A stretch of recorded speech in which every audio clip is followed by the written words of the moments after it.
G'day, my name is Joel Rasmussen for Southern Cross Combat, and ahead of his fight at Eternal 85 on June 8th, I'm talking to the Bantamweight champion. I'm talking to Mr. Rod Costa. Rod, I thank you very much for the time. How are you this morning? I'm good, Joe. Thanks for having me. Abs Absolutely. It's always a pleasure to speak with you. How was you were coaching this morning? How was class this morning, coach? Good, good. As we were talking before, just very cold. So we're in that transition where we're used to the heat and then cold just comes in. But class was good. Lots of people. It's fun. As a man who's in camp for a title fight, as well as the owner of the gym, why are you taking the morning classes? Can't you like delegate that to I someone? actually was. I did. I normally take the last 2 weeks off. In terms of like teaching too much. And the guys here, not only the coaches that help me out, but all the students, they're pretty cool people. Serve the class for you all the time. But I actually, I don't know, like for some reason this week, it helps me wake up early. Although Hmm. I train MMA the pro class at 9:30. Sometimes if I'm not teaching it the morning classes, I wake up just before 9:30.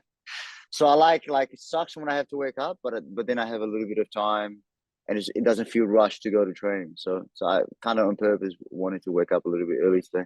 Forces me to wake up. Yeah, it keeps you accountable Exactly. to Yeah. the people. Just before we started, you've got a little coffee machine there in the Yeah. back. Fantastic thing to have in the gym. Good How do setup. you like your coffee? I'd have it anyway, to be honest. Like getting now because of the diet, I have to lose a lot of weight. I'm just having black coffee, so espresso. But I'll have anything. I like cappuccinos, long mac, whatever. I'm a coffee addict. I have too much coffee always. Does that extend to general caffeine? Are you like a big energy drink person or just coffee? Um, Not really. I've never really been, but I have gone through my moments of having a lot of Red Bull. I'll be honest. But I try to stick to coffee. But sometimes It feels like the healthier of the two options. it's much healthier. Yeah. uh, But whatever they put in the Red Bull, sometimes it's very nice taste too. So the last time I spoke to you was ahead of your last fight. You came away with the victory, successfully defending your title against Alan Philpott. Yeah. Before we talk about the fight that's coming up, how did you rate your performance? What did you think of that performance from you? I like the performance a lot. Always there's a lot I can work on. I feel like I maybe not maybe I definitely let him throw too much. I let him too free on the standing. But in saying that, I saw the shots coming. Nothing really hurt me. But I feel like that's my next involvement, right? I feel like I can see the shots coming, but I need to be a little bit more confident in throwing a bit more. The more I throw, the less he can throw. If I can throw safely, I can stop him from looking because he never threatened me with anything, but it kind of looks good. The first half of the first round, it looks like he's dominating the fight, even though I don't feel like that in the fight. When I'm in the cage, but especially if you're not stopping and analyzing what shots hit and whatnot, it seems like he's doing better than he is, in my opinion. And it looks good when he's strong. He's um he's a veteran striker, even though I don't think his striking was that effective, but yeah, I kind of wish I threw more. There were times where I knew I could have thrown a little bit more, but I was a little bit hesitant. But everything worked perfectly, like I said, like I thought it would. Like I think for him to beat me, he just needed to knock me out, and I knew as soon as I get a hold of him, he'll do wrong mistakes everywhere. You kind of just touched on it there when you said everything you kind of thought was going to happen happened. Um, Yeah, you talked a lot before the fight about kind of that, about like this is what I think is going to happen. I think yeah, once I grab my hands on him, it'll be over. yeah. Was there anything surprising about it, or did it go basically how you drew it up? Nothing surprising. Um, like I knew he was gonna be a good striker in terms of like comfortableness. He's comfortable at that throne. He's been doing that most of his life. Um, but I feel like I didn't feel like he could hurt me. Or it's sometimes you get caught, but I didn't feel like he could hurt me. But as soon as I grabbed a hold of him, I saw all the mistakes he was doing, spending too much energy doing the wrong things, and like I think the only one good thing that I feel like he did that surprised me a little bit, but was like he threw some good elbows, not the ones against the cage. I think there was a waste of energy and time, but when he was on the bottom, he threw a couple of elbows. That's what messed up. If you remember the fight, I finished with a pretty bad left eye. That was from an elbow from the bottom. So he had some good ideas there, but even then, he's kind of like he needed to do damage, but also at the same time be looking to get up because it doesn't matter how much damage you do from the bottom. I'm still kind of winning the fight. But yeah, I think he had some good elbows he worked on from the bottom. Now, that was an interesting fight for you. Something that I found interesting about that fight was you would come into that fight as the defending champion. However, you're coming off two fights that didn't go your way when you were up at featherweight. Yeah. So how was that? You're coming into this fight, you've established yourself at bantamweight, but obviously you're not necessarily riding the momentum of a win streak. Was there anything about kind of coming back and like reestablishing yourself as the guy? Um, yeah, maybe I wasn't thinking like that, but I think there was a little bit. There was not. There was pressure there from coming from losses. Especially my loss against Van Heerden because, like, the first time I've been finished, and to me, when I look at that fight, it's just a shot that I could have taken 1,000 times, but that one time just pulled me out. Um, so it was hard. It was hard to accept that fight, to be honest. And it's just hard to lose two in a row anyway. But I think just normal pressures that come with everyone that's coming off a loss. Um, but I try to keep that in the back of my mind. And I knew bantamweight is my legit weight. If I want to fight high competition, I still think I can do good things at featherweight, but my natural weight is bantamweight. So I have the confidence of knowing that it'll be tough to beat me. And if you do beat me at bantamweight, then good on you. What am I gonna say? Now, kind of in comparison to that, to now be coming into this fight, coming off a first round, or not first, was it first round or second round finish? Third round. Oh, third Yeah, round. That fight yeah, went longer than I thought it did. third round. To be coming into this fight off a finish Yeah, victory, how is that for you and kind of the momentum and your mentality? it's good. Again, like yeah, you get the confidence of coming off a win, but I think like it shouldn't really matter that much. Obviously, you're gonna think a little bit. There'll be normal things that every human thinks about, every doubts and things like that. But coming off a win or a loss, I think you should approach the same way, and I try to do that. This dude's still dangerous, and the Philpott fight coming off of a win on that just one more notch that I went through something hard and everything went well. The weight went well. I felt good in there.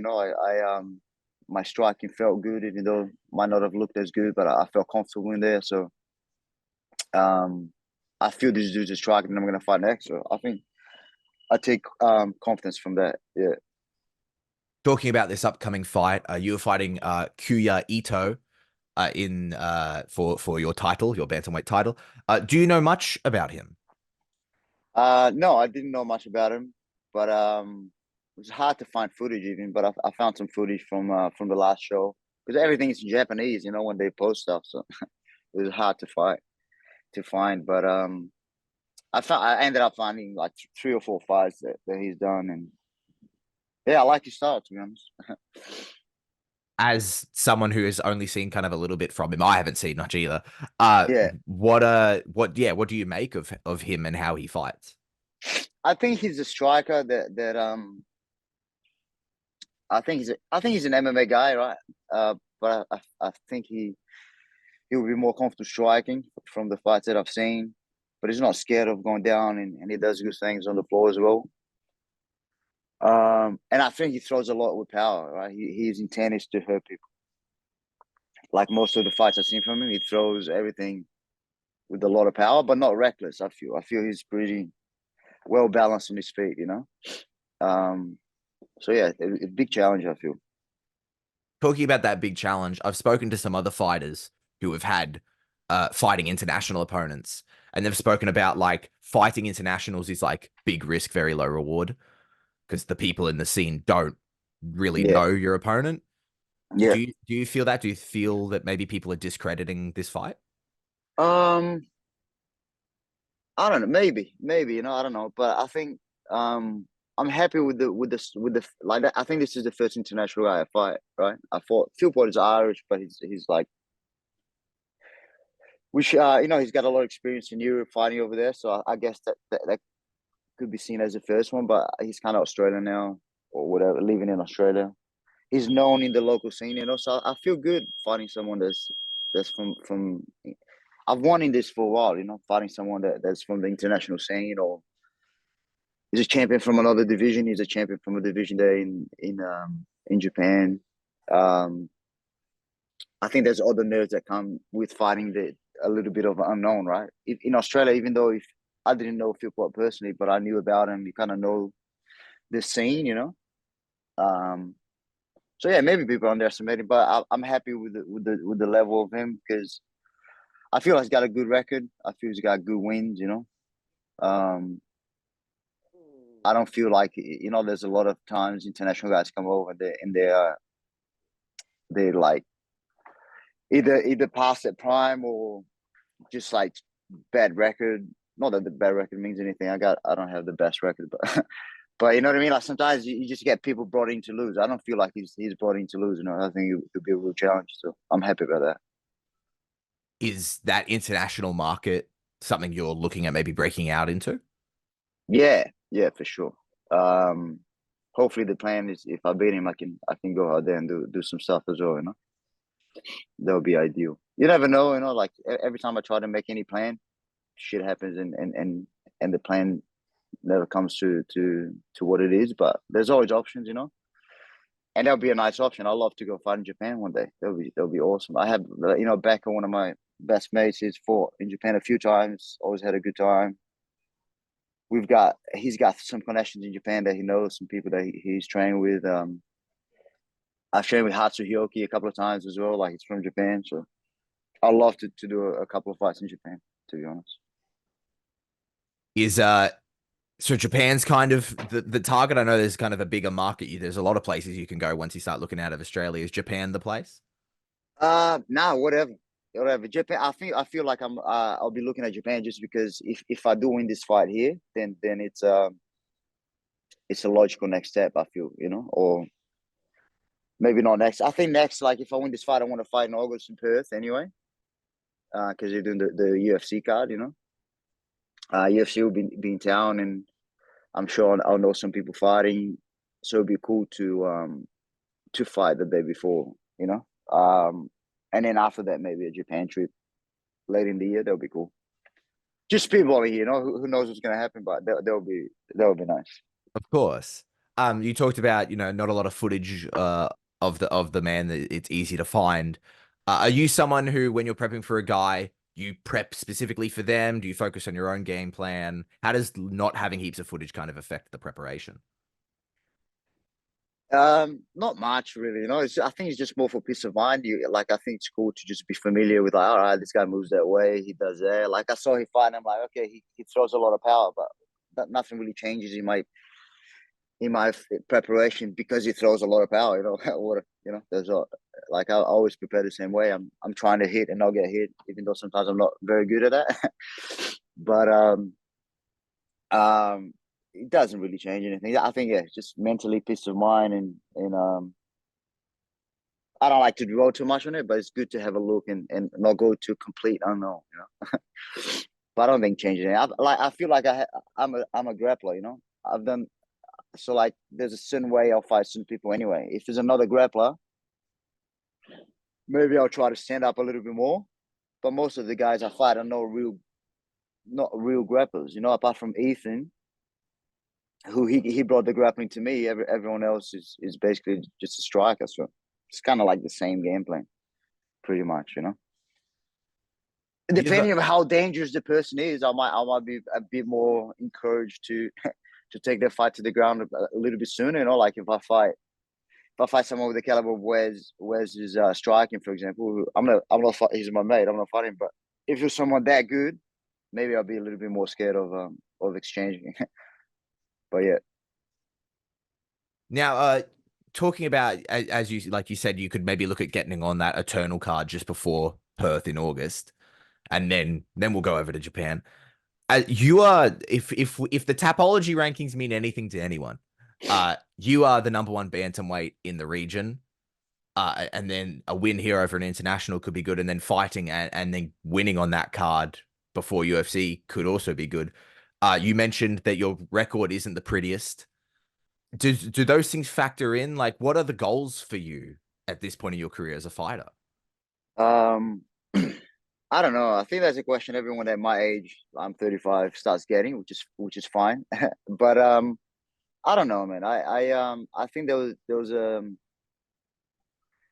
I think like I grew real quick in my career, and I think that there were times where I had a better shot at doing something bigger, like a contenders or whatever, But I feel like the older I get, I'm not delusional. I understand they're not looking for 35-year-olds. So the reason why I'm fighting is just because I'm enjoying it.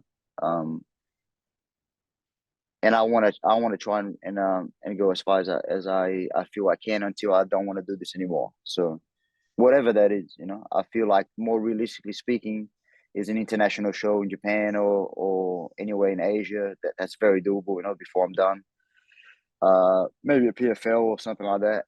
That it's a little bit easier to get in. So but if I just hang around Australia and keep fighting for Eternal until I'm done, it's okay too. So whatever comes. One thing I like to do. There's people in Australia. You said I'm number one in topology, which I don't think topology means anything. But there's a couple of guys at bantamweight here.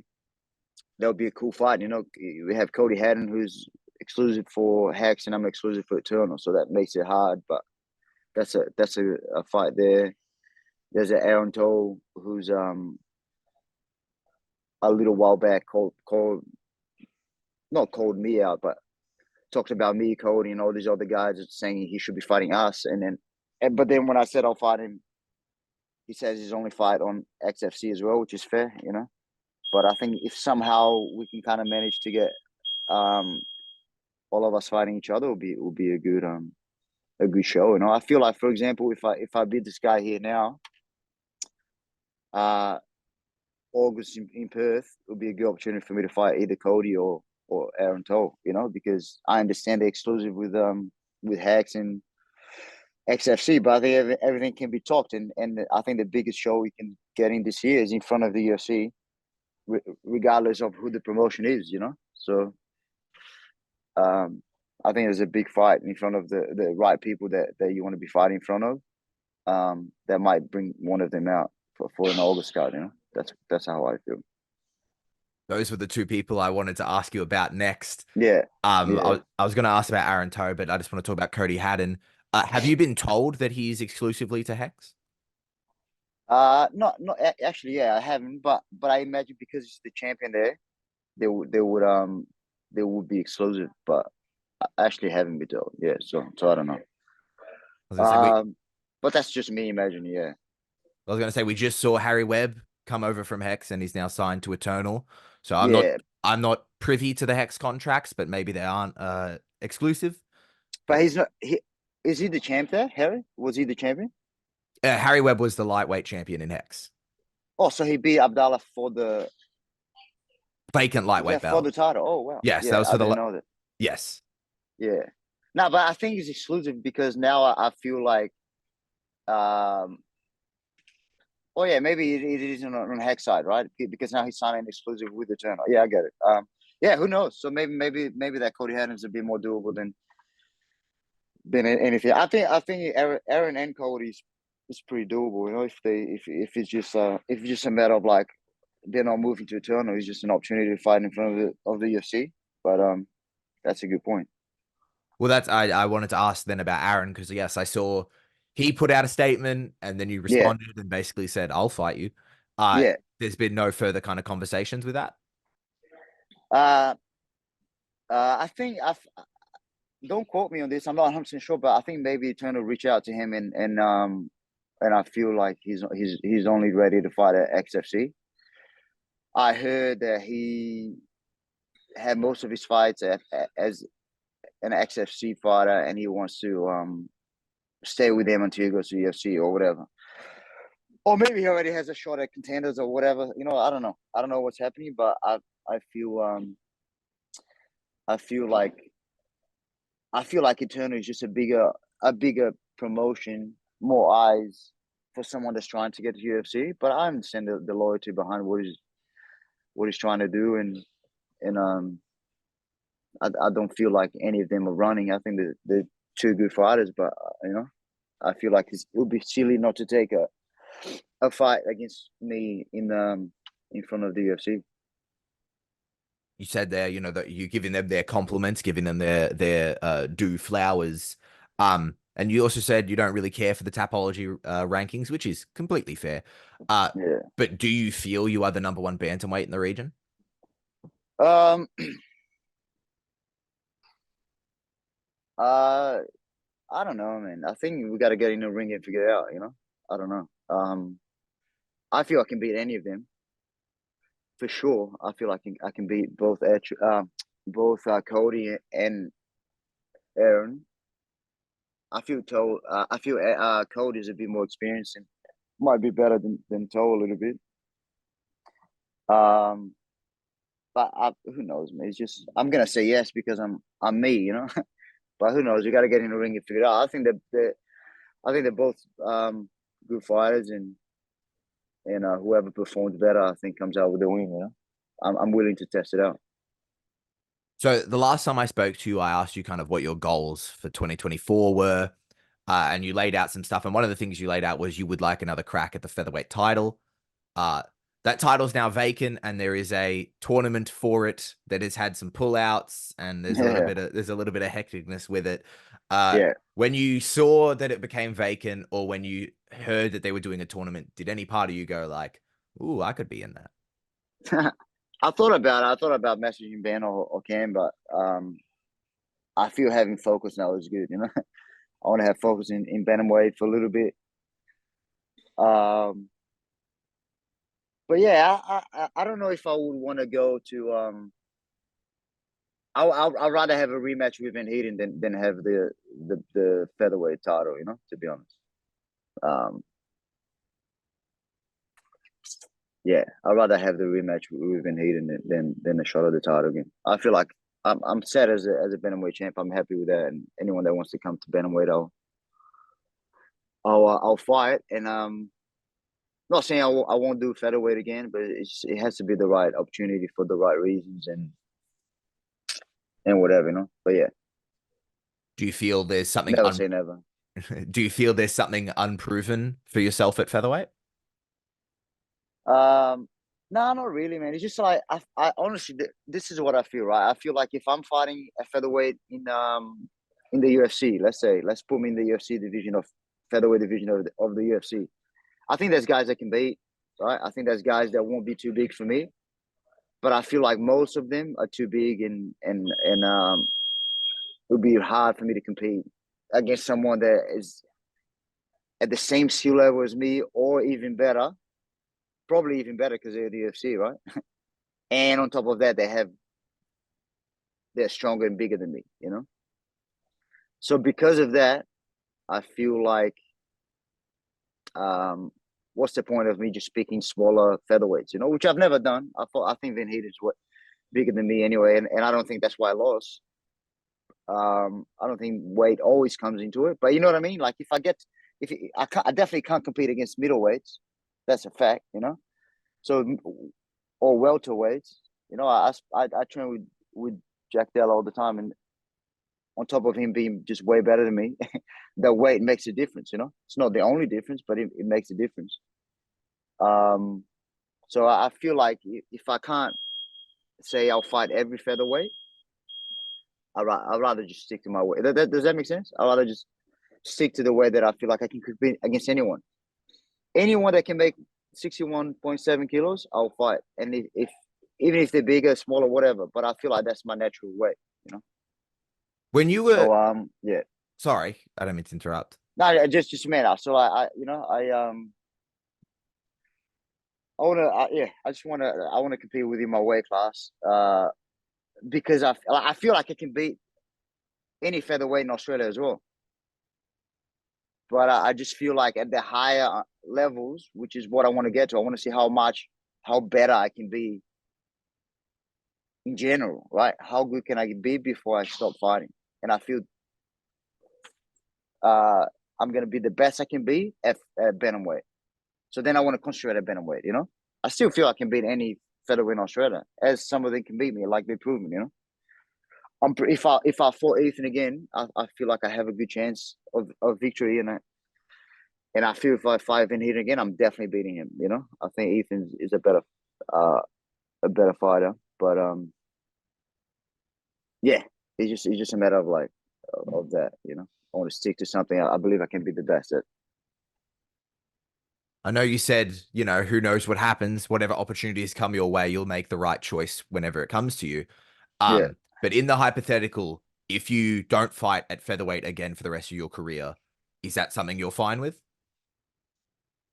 I want to fight Heerden again if he doesn't make the UFC. You know, that's a one fight I want to at featherweight. And if that doesn't happen, is that something you're fine with, or is that something you're really, really like burns you? It doesn't burn me. I accepted the loss, and I have accepted that I've accepted the loss, and it doesn't burn me day to day. But if you I'm a competitor. Anyone that beats me, I want to fight again. Like Ethan, for example, beat me, and I will take a fight against him again. But if I don't fight him, I won't care as much as if I don't fight Van Heerden. I just feel like that fight, the way it played out, um, I don't like it, and I got a little bit of an ego, and I would like to take that one back, but it won't hurt me, whatever. I like Van Heerden too, so it's nothing against him. Um, it won't bother me in my life at all, but competitively, I want to get that one back. So not to reveal a little bit of the behind the scenes of setting up interviews, but your Instagram has returned. The first time I spoke to you, Yeah. your Instagram was gone. Now it's back. Was that a conscious decision, or were you in Instagram jail? Did you get banned? What happened with that? Nah, I just uh nah. Sometimes I spend too much time, and on Instagram, and I'm like, sometimes I like to delete it for uh to concentrate more on training or whatever. So there's no real thought behind it. One day I was just like, fuck this. I spent too much time on this, and I deleted it, and then I keep it a few weeks without it, and then sometimes I was like, I like to post this photo, and then I bring it back. So there's no real thought behind it. How is it to be back connected on social media? It's good. I think the first time I went back was just to have some digs at Philpott, just post some funny stuff, which people like because he sucks. But yeah, it's good to be back. I have fun. I think I spent too much time on it. That's why sometimes I delete it, but I have fun. Just when I thought the hatchet between you and Philpott was buried, you were very Nah, nice. You were very complimentary to him earlier. I try to always be honest. And he's not a terrible fighter, but he's got no heart. That's all I said from the beginning, and I still believe that. And I saw on your Instagram you were at a wedding recently, I believe. I don't know. There was someone in a giant chicken suit and they were doing a dance. Yeah, that's my cousin's. My cousin got married in Brazil. That's my in Brazil. Like they love soccer, right? So the team that we go for in Brazil. I don't mind soccer that much. I don't like soccer that much, but my whole family's they're fanatics. And the soccer team in Brazil is like the third biggest team in Brazil. So they're massive, massive team. And I think my father-in-law, not my father-in-law, sorry, my uncle hired the mascot for our soccer team, which is insane. we've watched the mascot since we were like little kids. Anyway, then after the wedding, towards the end of the party, the mascot just came out and did a little bit of a just stayed there for half an hour and then left. So that that chicken is just, you know, I could say it's Philpot. You know, Philpot made an appearance, a little chicken heart, but it's just the mascot of the soccer team. Yeah, but that's my cousin getting married. Obviously, you're in town for like a happy occasion. It's your cousin's wedding. But how was it to be back in Brazil? How often do you get a chance to go? Yeah, it was great. I hadn't been back since I moved back here to Australia, right? So it's been 4 years. So it was good. I saw my coach back in Brazil, Felipe. I saw like a bunch of training partners that I had, and obviously saw family. You know, stay with my missus family a little bit as well. So it was a good time. But I like Australia, man. I'm happy to live here, and you know, as any Aussie, I'm happy to be back home. To be honest, I like Brazil, but yeah, and I want to go. I want to go more often, but it was enough time. 3 weeks and back home. What I'm an was old guy, Joe. I like to stay home. You know. you like to stay home, you like your coffee. Yeah, I like to stay home and do nothing. What did you do for the 3 weeks? Is it sightseeing? Is it just like hanging out? Yeah, so I kind of spend half the time with my missus family in São Paulo and half the time with my family in Belo Horizonte, and just doing as little as I can. To be honest, I was just trying to stay home and relax and stay with family. You know, I don't like to go out and do much. Like we went out to restaurants and things, and I went go karting, things like that. You know, just fun with the family. That's it. I know we're on this part of the conversation, but I remembered something I wanted to ask you about weight. Yeah, You were before you were MMA, you were doing full competitive jiu-jitsu, right? yeah. What weight did you compete at when you were doing your full competitive jiu-jitsu? Um, Officially, I was light feather, which is 64 kilos with the gi. Okay. So you're weighing about 62. Uh, but I started at featherweight, which is 70 kilos, and then I realized everybody at featherweight actually weighs 66. I mean 76, 77. You know, they're way heavier. So then I dropped down to light feather. But I've done lightweight sometimes. I've done feather. I've done light feather. I've done all of that. Yeah.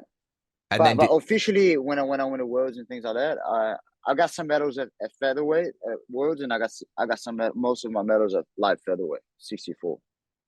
when you came to MMA, you were like, I'm gonna go to bantamweight. No, no, and then I came to MMA. I did featherweight. I did featherweight, which is 66, right? Which is because it's really easy. Like I used to compete. I used to compete lighter for jiu-jitsu, which is the same day weighing. Jiu-jitsu, you weigh in, then you fight half an hour later, no? So I was competing at 64 and fighting, waiting, and then I'll be fighting like an hour at the most later at 64 or 62, right? Um, and then I did a few at featherweight, and then I think I didn't even drop to bantamweight. It wasn't even because of the weight. I feel it's just like I feel like I tried the title against Jenkins back in the day, you know, before he made the UFC, and then after I lost, I'm like, well, I don't feel like I'm gonna get another shot at the title anytime soon. So let me go down to bantamweight, you know. And then I went down to bantamweight, and kind of the way was easier than I thought, and I felt at home. Yeah, Something I didn't realize, I knew you were obviously like training at Scrappy, training partner of you mentioned earlier, like Jack Della Maddalena. Um, yeah, I didn't realize you were in his corner for like for his fights though. I saw photos of you there yeah, in the cage with everyone. yeah. Would you consider yourself his BJJ coach? No, no, no, no, no. I'm his training partner, and I just I love being with the team when obviously when Jack's fighting, it's a much bigger event than most of than all of the other guys, right?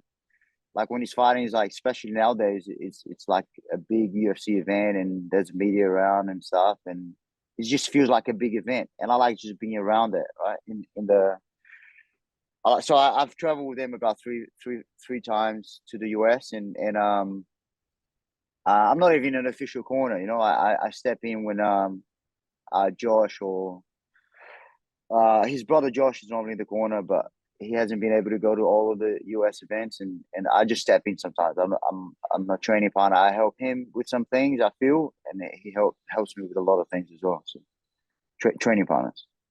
So when you're in the corner, are you just like, and I hold the ice bags? Like, how do you like help when you're Yeah, there? I try to. I feel like we got like most of the times. Ryan's there. Ryan Gray. I don't know if you know Ryan, but he's a great coach. Like very calm and like knows what to say at the right times. And I feel like he's in good hands with Ryan and Ben, of course. So I sit back and then whenever I feel like there's something for me to say, I do yell out and I try to give an input there. Um, but I try to stay quiet, you know. But that's my coaching style anyway. I feel like all you need in between rounds is more so little things that help, right? I like I don't really want too much being said to me either. It's just like, if I'm being lazy, fucking pull my head in. If I'm doing something really dumb, say that. If you see something obvious technical wise, you can yell out. But most of the time, it's just like motivational stuff, you know.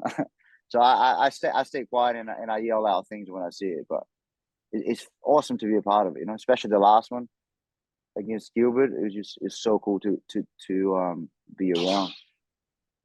That fight is what I wanted to ask you about. I know you Yeah, said earlier, you call Australia home now. This is, your home.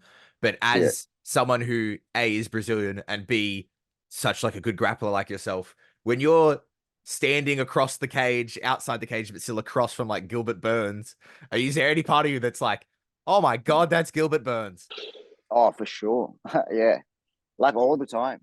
Not because I don't feel like, and Brazilians might hate me because of this, but I don't cheer for Brazilian just because he's a Brazilian. It's whatever. There's 280 million people in Brazil. Like, I try to go for people based on like if I feel more uh nothing to do with country. It's more like, oh, I identify more like that person. I prefer that person's personality.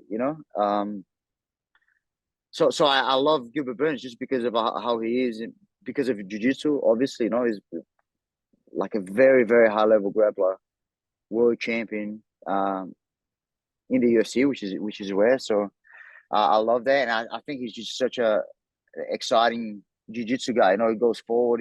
He's got an awesome jiu-jitsu, good wrestling. Kind of like something like what I'll try to achieve. Right, he's a better jiu-jitsu guy than I am, and now he's fights people in the UFC, and he's got good enough hands. He's got real good, knocked people out, knocked down Kamaru Usman. So it's very cool and surreal to see, and I've been a fan of him for a long time. But but but Jack's my training partner, so like deep down it's kind of like it's weird because it's like, oh, that dude's sick, but I hope my boy fucks him up. So it's yeah, it's weird. It was cool to be a part. I was gonna just ask that if that's strange because it's like I'm a fan of Yeah, you, but today you are my enemy. yeah, it was cool. And then you're so happy with what Della did and how he fought and everything. But I still cheer for Gilbert now that he's below Jack. Now you can let go of it, and now you can I go can, back like, to yeah, being a exactly, fan. exactly. Um, Finally, again, talking about your Instagram, I've seen two photos. One of you wrist locking your dog, or excuse me, a dog, and then you one with the dog as well, and it says Yeah, WWVD. I'm assuming it's what would something do. What is Vito, WW Veto? that's my dog. Very Yeah. nice. How long have you had Veto? I've had him since 2021. He's 3 years old. Yeah, How he's did the you? best, man. Let's say how did Veto enter your life? Man, I've always wanted to have a dog, and like as soon like me and my sister, we both want to have dogs since we've been little, and my dad always liked dogs as well, but mom, who who's the boss of the house, always said no. And then I remember my sister, she got married early. As soon as she got married and moved to a house with Alex, they bought a German Shepherd straight away. And then I couldn't because I was living with him, and then I was living in Brazil with family, so I could. So as soon as I moved back here, and I found a home that I could have a dog, I bought a dog. So that yeah. I always wanted a German Shepherd, but then I bought a Brody. I'm happy with the choice because of the less hair. You Why the like name dogs? Vita? Yes, I do. I've got a. We used to have two, but we had our old Yeah, one. She passed away, and now we've got one yeah, little Trey. That's my dog. yeah. He's a Sick. coolie. Um, That's why cool. the name Vita? It's so Vito is from The Godfather. Oh, of course. Yeah, I was trying to figure out a name for very long, and then my mom actually gave me the name. I was with mom driving to go buy food for the dog a day before I had to go pick the dog up at the airport, and we're like just talking, and I'm trying to brainstorm with her, and she said, well, "How about Vito from The Godfather?" Because I love The Godfather. My mom knows me really well, and yeah, so it came from my mom. And I'm gonna have a second dog, and then the second dog will be Sonny from Big Other Father as well. Vito and Sonny. Rod Costa, I thank you so much for your time. You fight at Eternal 85 on June 8th, defending your title. Thank you so much for the time. You mentioned at the top that you've got MMA training later today. Yeah, Between now and then, what's on the cards? breakfast. Very nice. What's the go-to meal? What's breakfast? I'm not eating much at the moment, so I have 2 eggs, one slice of bacon, uh, 60 grams of avocado, and one banana. How do you measure the 60 grams? I have a little scale. So what do you do with the rest of the avocado? Put in a little container. I, Sometimes it gets like pretty dark. It gets like pretty brownish by the next day, but you just eat it anyway, Joe. you just, as an athlete, you just do it. You just eat it anyway. But yeah. Rod, thank you so much for your time. Best of luck in the fight. I thank you for the time. Thanks, Joe. Appreciate it, brother. Always good talking to you.